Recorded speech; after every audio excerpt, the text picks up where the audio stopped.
Bonjour à toutes et à tous. Pour cette troisième semaine de classe à distance, je vous propose deux exercices issus du manuel Nathan, Sciences et technologies 6e. Donc tout d'abord un QCM et ensuite un petit exercice pour lequel il faudra écrire des phrases-réponses.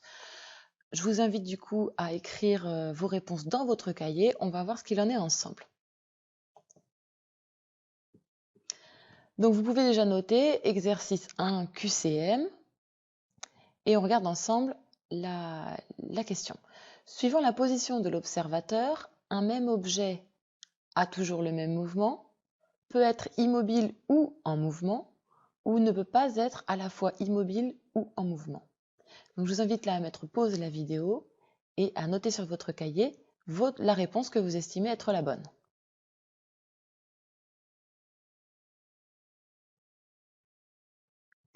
Donc maintenant, nous pouvons corriger. Suivant la position de l'observateur, un même objet peut être immobile ou en mouvement. C'est cette réponse-là qu'il fallait cocher. Il s'agit de la bonne réponse. Passons à la question suivante. La valeur de la vitesse peut se mesurer en kilomètres par heure, en secondes par mètre, en heures par kilomètre.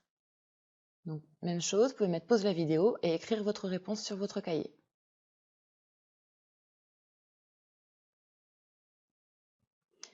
Il fallait répondre évidemment en kilomètres par heure. C'est une des unités possibles pour la vitesse. Question suivante. La valeur de la vitesse d'un objet immobile est égale à 0 m par seconde, supérieure à 0 m par seconde ou inférieure à 0 m par seconde. Mettez pause la vidéo et répondez.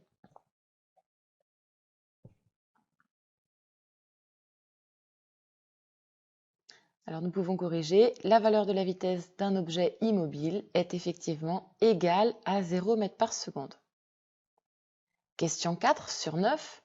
Lors d'une accélération, la valeur de la vitesse ne varie pas au cours du temps, la valeur de la vitesse augmente au cours du temps ou la valeur de la vitesse diminue au cours du temps.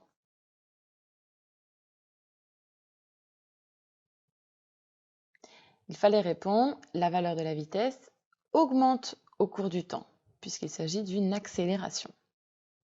Question 5. Si la trajectoire d'un objet est une ligne droite, on dit que son mouvement est droit, rectiligne ou circulaire.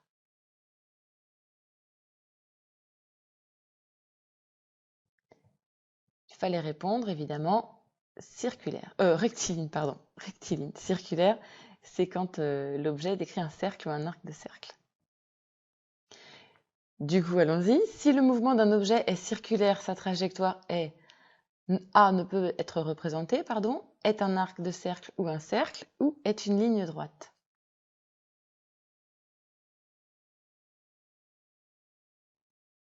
Est un cercle ou un arc de cercle, évidemment. Question suivante. Pour déterminer une vitesse, j'utilise un chronomètre et un mètre mesureur, des plots et un mètre, un chronomètre et un appareil photo. Quelles sont les deux mesures à faire pour pouvoir déterminer une vitesse?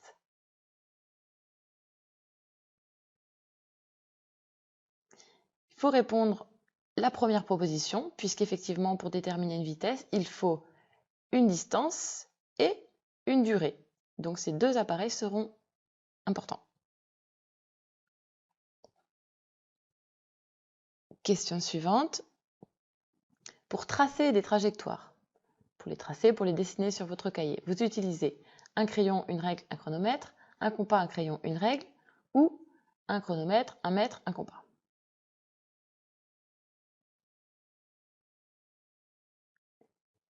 Deuxième proposition, effectivement, c'est la bonne réponse. Et enfin, dernière question du QCM. Pour vérifier si un objet accélère ou décélère, A. Je vérifie que l'objet n'est pas immobile. B. Je regarde si l'objet avance ou recule. Ou C. Je compare la valeur de la vitesse de l'objet à différents instants.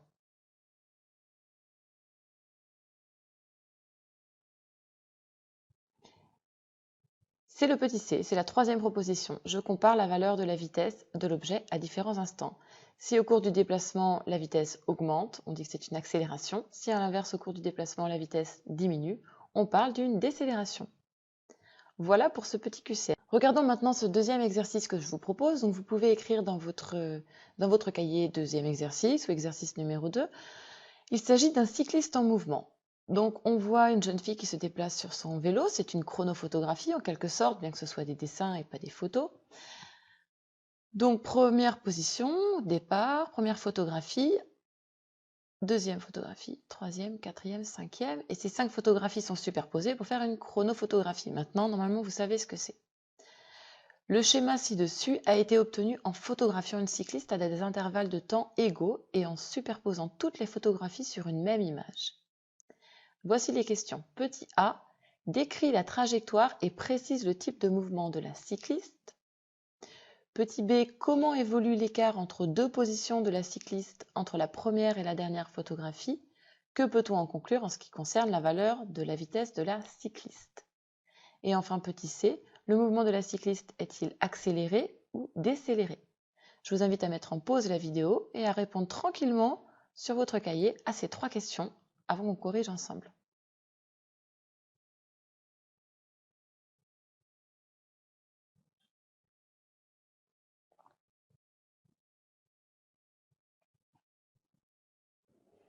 Donc nous pouvons corriger maintenant en ce qui concerne la trajectoire. Petit a, décrit la trajectoire et précise le type de mouvement de la cycliste.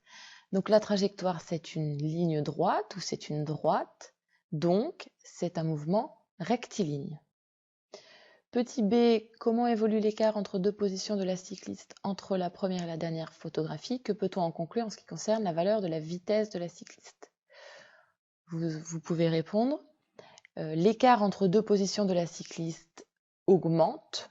On en conclut que la valeur de la vitesse augmente également. Petit c, le mouvement de la cycliste est-il accéléré ou décéléré? Vous pouvez répondre. Le mouvement de la cycliste est accéléré. Voilà pour la correction de ces 2 exercices. Maintenant, je vais vous proposer quelque chose d'un petit peu différent. Voilà, donc on a étudié dans ce chapitre le mouvement, les vitesses, les trajectoires. Et pour clôturer un petit peu ce chapitre, j'aimerais bien vous parler d'illusion de mouvement. En fait, il est possible de donner une illusion de mouvement, une impression de mouvement, alors qu'il n'y en a pas, que l'image est rigoureusement figée. C'est ce qu'on appelle les illusions d'optique. Les illusions d'optique, c'est lorsque notre cerveau est en conflit avec ce qu'il perçoit de par nos sens, ici par la vue. Donc il y a un artiste très connu qui s'appelle Akiyoshi Kitaoka, qui est un professeur de psychologie japonais et qui est vraiment spécialisé dans les illusions d'optique, mais les illusions d'optique qui donnent une impression de mouvement. Donc je vais vous présenter quelques-unes de ses œuvres, mais lui-même dit que ce ne sont pas des œuvres d'art, mais des expériences scientifiques. Donc je vais d'abord vous montrer les serpents tournants. Alors ces serpents, regardez, l'image est fixe et pourtant, quand on l'observe, on a l'impression d'un mouvement. Mais c'est une illusion, il n'y a pas de mouvement en vérité. Simplement avec ces figures géométriques, ces cercles concentriques, cette répétition de couleurs, notre cerveau interprète un mouvement. Mais en réalité, il n'y en a pas. Deuxième œuvre de Kitaoka, le champ de fleurs. Donc vous allez voir, ce sont des carrés dans des couleurs vertes qui font penser à un champ de fleurs et on a l'impression d'un mouvement ondulant. Je ne sais pas si vous percevez ce mouvement, on a l'impression de vagues.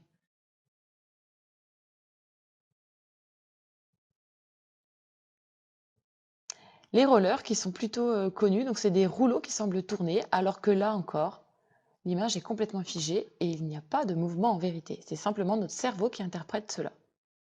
Donc il faut savoir que ces œuvres n'ont pas été faites sur papier, elles ont été faites sur ordinateur et elles sont devenues très très célèbres. Et enfin, dernière illusion d'optique de mouvement, vous allez voir un encadré, le marais d'automne. L'encadré semble se déplacer. Si vous regardez le carré au milieu, on a une impression de déplacement, de mouvement, alors qu'il n'en est rien. Bien, voilà pour cette petite vidéo. Je vous souhaite une bonne continuation et je vous dis à la prochaine.